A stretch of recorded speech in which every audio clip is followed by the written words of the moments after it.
Direct selling industry का future क्या है, इस बिजनेस की सच्चाई क्या है, लोग इस बिजनेस के बारे में बताने से क्यों कतराते हैं, लोग इस बिजनेस में काम करना क्यों नहीं चाहते हैं, क्यों डायरेक्ट सेलिंग बिजनेस में इतनी नेगेटिविटी है, क्या है इसकी वजह। डायरेक्ट सेलिंग बिजनेस आने वाले वक्त का सबसे बड़ा बिजनेस है। क्यों? अगर आज आप दूसरी कंट्रीज को देखें, जो कंट्रीज आज डेवलप्ड है, उन सभी कंट्रीज के अंदर डायरेक्ट सेलिंग बिजनेस का बहुत ज्यादा प्रायोरिटीज दी जाती है, क्योंकि डायरेक्ट सेलिंग बिजनेस लोगों का बिजनेस है और जब तक दुनिया में लोग रहेंगे तब तक ये बिजनेस चलता रहेगा, क्योंकि ये बिजनेस लोगों पर डिपेंडेड है। जब तक लोग खाते रहेंगे, नहाते रहेंगे, कपड़ा पहनते रहेंगे, तब तक ये बिजनेस आपका चलता रहेगा।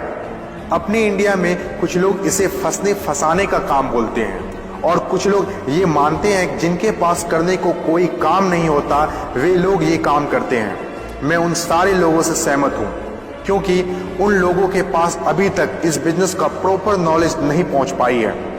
ये हम लोगों की जिम्मेदारी है कि इतनी पावरफुल और ब्यूटीफुल इंडस्ट्री के बारे में लोगों को समझाएं। दुनिया में कुछ ऐसे भी काम होते हैं जो लोगों को आसानी से समझ में नहीं आते हैं। एक छोटा सा एग्जांपल देता हूं। हम लोग दिन भर फेसबुक, व्हाट्सएप और यूट्यूब कितना यूज करते हैं और इसके लिए आपसे एक भी पैसा नहीं लिया जाता है।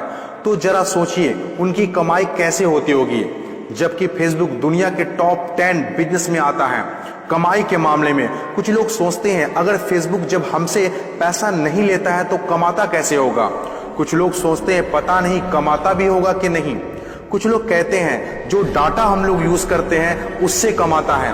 डाटा का पैसा सिम वाले को जाता है, जिसका सिम हम लोग यूज करते हैं, चाहे वो एयरटेल हो या जियो हो। ना तो जानते हैं और ना ही जानना चाहते हैं कि कमाई आखिर कैसे होती है। दोस्तों, सबसे पहले आपके लिए ये जानना जरूरी है कि कोई भी इंडस्ट्री कैसे चलती है और कैसे बनती है। किसी भी नई इंडस्ट्री को चलने के लिए 4 फेज से गुजरना होता है। पहला जो फेज होता है वो होता है नेगेटिव फेज, और आज direct selling industry negative phase में है। ये फेज हर नई इंडस्ट्री को झेलना ही पड़ता है। जब भी मार्केट में नया बिजनेस आता है तो लोग पहले उसे ठीक से समझ नहीं पाते हैं और अनदेखा कर देते हैं। जैसे बैंकिंग सेक्टर के साथ हुआ, इंश्योरेंस सेक्टर के साथ हुआ, टेलीकॉम इंडस्ट्री के साथ हुआ।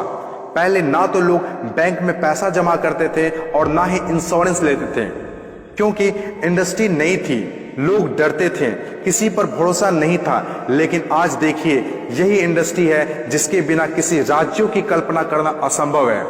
जब नई नई प्लास्टिक इंडस्ट्री स्टार्ट हुआ तो 95% लोगों ने इनकार कर दिया, ये कहकर कि यह पॉसिबल नहीं है। लेकिन उस वक्त भी 5% लोगों को विश्वास था और आज वही 5% लोग दुनिया में आगे हैं। आज हर चीज प्लास्टिक का है, जग हो या बाल्टी, कुर्सी हो या टेबल, खिलौना हो या फ्रेम, यहाँ तक कि डोर भी अब प्लास्टिक के हैं, जो आज से 20 साल पहले किसी ने सोचा भी नहीं था। आज direct selling business negative phase में है, इसीलिए इतनी सारी नेगेटिविटी है। और जब ये पॉजिटिव फेज की तरफ बढ़ता जा रहा है, नेगेटिव फेज में होने के बावजूद भी इस इंडस्ट्री ने कई लोगों की जिंदगियां बदल दी। दूसरा जो किसी भी इंडस्ट्री को फेस करना होता है वो दूसरा फेज होता है पॉजिटिव फेज। ये वो टाइम होता है जब लोगों का इंडस्ट्री के ऊपर ट्रस्ट बढ़ने लगता है, क्योंकि वे आसपास में रिजल्ट देख रहे होते हैं। और जो लोग उस वक्त डायरेक्ट सेलिंग बिजनेस में दिलचस्पी नहीं दिखा रहे होते हैं, अनदेखा कर रहे होते हैं, वे रिजल्ट देखने के बाद दिलचस्पी लेने लगते हैं और आपका काफिला और बढ़ने लगता है, रिजल्ट और बढ़ने लगता है, दिलचस्पी और भी लोगों में बढ़ने लगती है। जैसे बैंकिंग इंडस्ट्री और इंश्योरेंस इंडस्ट्री के साथ हुआ था। बैंकिंग इंडस्ट्री का वैल्यू तब पता चला होगा लोगों को जब किसी का पैसा घर में सुरक्षित नहीं रहा होगा। इंश्योरेंस के वैल्यू तब लोगों को पता चला होगा जब किसी के एक्सीडेंट होने के बाद उसके घर वाले को पैसा मिला होगा। तीसरी जो किसी भी इंडस्ट्री का फेज होता है वो होता है ग्रोथ फेज। जब एक बार लोगों को इंडस्ट्री पर भरोसा होने लगता है तो उनकी ग्रोथ बहुत तेजी से होने लगती है, क्योंकि ऐसे फेज में लोगों को ज्यादा समझाने की जरूरत नहीं होती है। और जब तक कोई कंपनी ग्रोथ फेज में नहीं आती है तब तक लोग उसके साथ जुड़ना पसंद नहीं करते हैं और जैसे कंपनी ग्रोथ फेज में एंटर करती है तो लोग उसके साथ ऑटोमेटिक जुड़ना और काम करना स्टार्ट कर देते हैं। चौथी और आखिरी फेज, हर इंडस्ट्री को इससे गुजरना ही होता है, कंपटीशन फेज। हर एक इंडस्ट्री के अंदर एक वक्त ऐसा आता है जब कंपटीशन बढ़ने लगता है। इंडस्ट्री और कंपनीज की ग्रोथ को देखकर ज्यादातर लोग कंपनी के साथ जुड़ना और काम करना शुरू कर देते हैं। ज्यादातर लोग ज्यादा प्रॉफिट के चक्कर में कंपटीशन होने लगता है, फिर चाहे कोई सेक्टर हो, बैंकिंग सेक्टर हो, टेलीकॉम सेक्टर हो या ऑनलाइन शॉपिंग हो। आज के टाइम पर हर सेक्टर में हाई लेवल कंपटीशन है। ये टाइम हम सब के लिए बेस्ट टाइम है, इस इंडस्ट्री को जानने के लिए, समझने के लिए और इसे करने के लिए। According to FICCI, direct selling industry का मार्केट साइज 6000 करोड़ आंका गया है। आज तक जितना हुआ है उसको देखते हुए फिक्की ने डिक्लेयर किया है कि डायरेक्ट सेलिंग बिजनेस 2020 से 25 तक 645 अरब तक की हो जाएगी।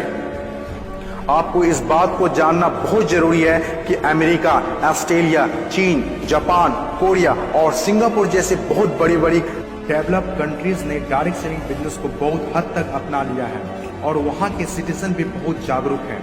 बदलाव के बिना तरक्की नहीं की जा सकती है और जो लोग अपने सोचने का तरीका नहीं बदल पाते हैं वे लोग अपनी जिंदगी में कुछ भी नहीं बदल पाते हैं। नोकिया, कोडेक जैसी बड़ी बड़ी कंपनियां चलाने वाले लोग भी अपने सोचने का तरीका नहीं बदल पाए, इसीलिए अपनी शानदार शुरुआत के बाद भी वो वक्त के साथ इतिहास के हिस्सा बन गए। इन तमाम बातों से मैं एक बात बताना चाहता हूँ, बदलाव ही प्रकृति का नियम है। बदलना तो तय है, जो वक्त से पहले बदल गया उनकी जिंदगी बदल गई और जिसे वक्त ने बदल दिया उनकी भी जिंदगी बदल गई। फर्क साफ है, अगर वक्त के साथ बदल गए तो ठीक, वरना वक्त ने बदला तो बहुत तकलीफ होगी।